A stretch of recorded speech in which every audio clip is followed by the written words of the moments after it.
Okay, here we go for video log number 2. If you missed my first one, it's called Oneness, the greatest lesson I learned this year. It's on a YouTube video, or you can look it up on my Facebook page. This one is about a blog I wrote probably 8 or 9 months ago called Fulfillment. And it's actually called Fulfillment 2 because I had written a shorter blog called Fulfillment earlier, but this second one just kind of delved a little deeper into what God was teaching me at the time. And I was studying David at the time and his life, and then also reading the Psalms that kind of corresponded to what he was going through at that point. And it was just neat, obviously, to see his heart for God. He wasn't perfect by any means, none of us are, but his heart was just clearly sold out to him, and he was very fulfilled by the Lord over anything that he asked God for, or anything that he wanted in life. Even when he got to be king, he was still very fulfilled by his walk with the Lord, and that was just encouraging to see. I found a verse in Hebrews 13:5 that says, "Keep your lives free from the love of money and be content with what you have, because God has said, never will I leave you, never will I forsake you." And I really started digging into that verse, and it was obviously neat to just see the importance of finding your contentment in the Lord alone, and not in money, not maybe even in anything that money kind of represents, just something that you value or that you can be tempted to value more than God. Be content with what you have, not always longing for more, because your fulfillment comes in the Lord. And then I loved that the next part goes right into saying, never will I leave you, never will I forsake you. And at first I just thought those two verses were just very separated, that they didn't really go together. I wondered why they were one right after another. Be content with what you have, never will I leave you, never will I forsake you. And I just felt like the Lord started telling me that it's his presence that is our fulfillment. And so the fact that we have God's presence, which never leaves us or forsakes us, as our fulfillment, that's the reason why we can be content with what we have and not long for more all the time. And so I loved how those two verses really go together, because the second part, which is his unending presence, is actually the reason why we can actually live in contentment and fulfillment, which is the first part of the verse.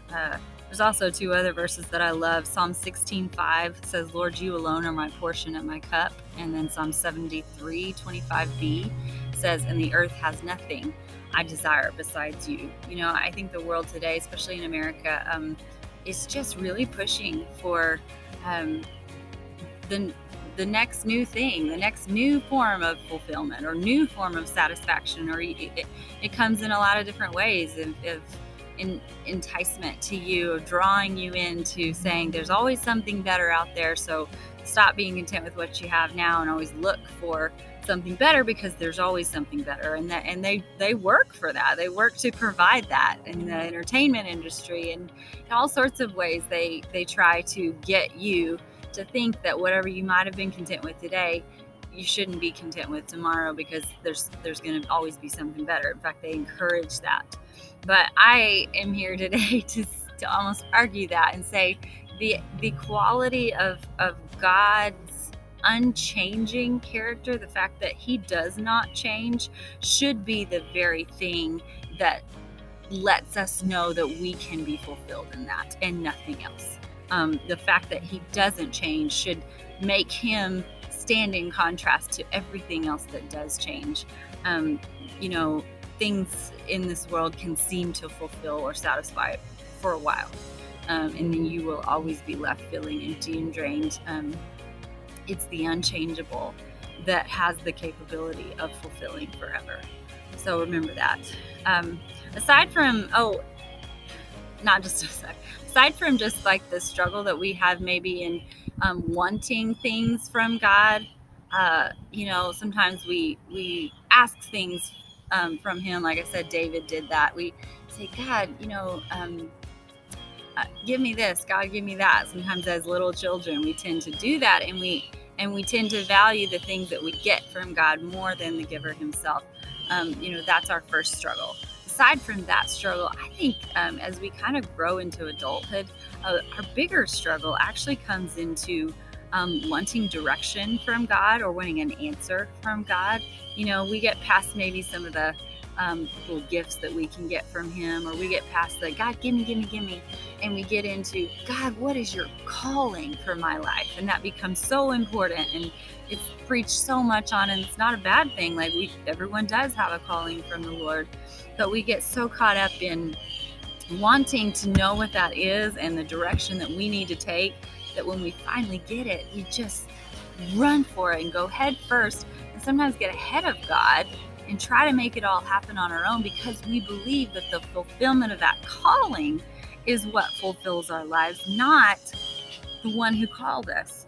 And so that's a bigger struggle, I think. Both are struggles. We tend to value the gifts more than the giver. We tend to value the fulfillment of the calling more than the one who called us. All of those are struggles, and we need to recognize that one who called us is meant to fulfill us as we are pursuing that calling, as we're going after that calling. He's meant to lead us into that calling, because He Himself is our fulfillment. Going back to David, he had every opportunity to run ahead of God when he had been told at a young age that he would be king. And then many years passed before that actually happened, and he was even chased down by the king, the present king Saul, who did not want him to be alive anymore because he was jealous of David, and he was intimidated by him, and he chased after him for years, and several times David actually had a chance to kill him and take the kingdom from him, and probably feel justified in that, thinking this was God's will for me in the first place. He had already been anointed, saying you will be king. He could have just thought, oh good, this is my chance, I can kill him now, I can take the kingdom, this is probably what God wants me to do anyways, and it would have been taking it into his own hands.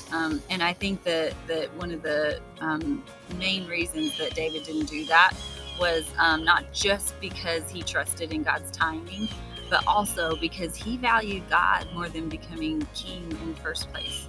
That was just a big example for me to recognize, because there's so many things that if I were David, I would have felt very justified. In fact, he was encouraged by all of his advisors and all of his guys around him, saying, this is God, go kill him, go take the kingdom. And David knew better.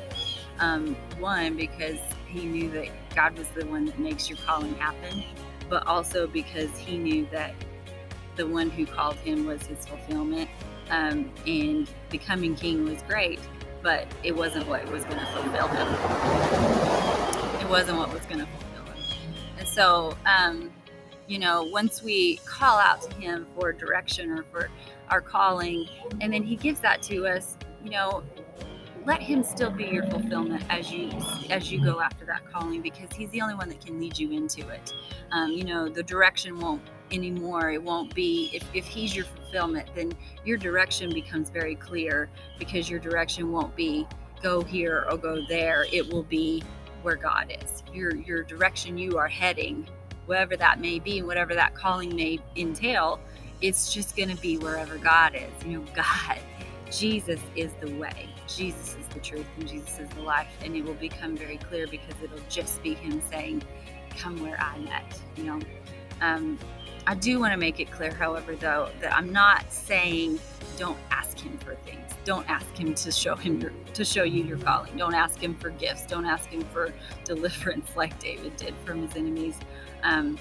There's several scriptures in the Bible that says that God wants us to ask and it will be given, seek and you will find, knock and the door will be open. He longs for us to ask of him. What I want to pose to you in just what's been what I've been mulling over in my head, what has been very convicting to me, is that in my prayers and in my asking him, am I truly fulfilled by him alone instead of by the things that I am asking? So that's my question. I hope that's an encouragement, and I hope you know that in finding your fulfillment in God, that the things that you receive from him in return not in return, but the things you pray for and the things you actually receive back from him will actually mean more to you if you're fulfilled by him, because you're not looking to be fulfilled by those things. So the things in fulfillment, in finding fulfillment in Him, things He gives you, the things He blesses you with, the calling that He puts in your life, and the journey that entails. All of that is going to be so special to you and mean so much to you because it's simply a reflection of the God that you're already fulfilled by. So remember that. I hope that's encouraging today, and I hope you have a great week, and we'll see you in a couple weeks.